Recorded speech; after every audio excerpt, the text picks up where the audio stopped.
question. He said, for those doing vein procedures, any recommendations of endovascular laser versus radio frequency? Yeah, so I use radio frequency, probably has the most data out there. So that's number one. So they have the most data. It's faster and it reimburses higher. So it reimburses, I think, at least $200 higher than laser. It's faster to do. And it's got more data, more clinical data. So that's what we use, radio frequency. If you check all those boxes. So we also offer, those are tumescent-based procedures. We also offer non-tumescent-based, which is obviously the Varithena and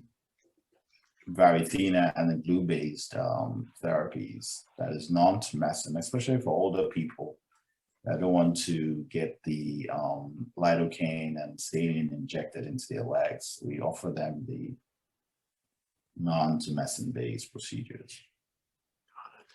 Question, Dr. Nwobi, for you is, I like that you mentioned, you talked about reviewing your accounts receivable, because that's another area where, you could have really good cash flow, but if you have money sitting in accounts receivable over 30 days, over 60 days, the billing, the companies that you owe bills to and debt to, they're not going to say, oh, that's okay, we'll wait, no. Right? So how do you start managing that accounts receivable, whether you're using a technology like Gentem or not, but with your team, how do you manage that accounts receivable and where do you start? It's all about tracking. So you just strike a balance. What's your red zone? And that's what we call it. Our red zone is 45 days. Obviously, Medicare has set a standard of reimbursing in 21 days. So we double that. We just give the insurance companies, okay, double what Medicare is able to do. And Medicare is the gold standard. So we say, okay, if you haven't paid us on 45 days, it's red alert. What is happening to this claim? So it's just having benchmarks within your own practice for what you would not tolerate in terms of AR.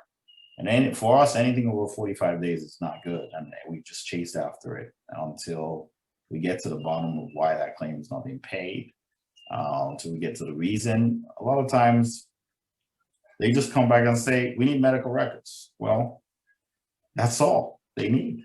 So we send them the records.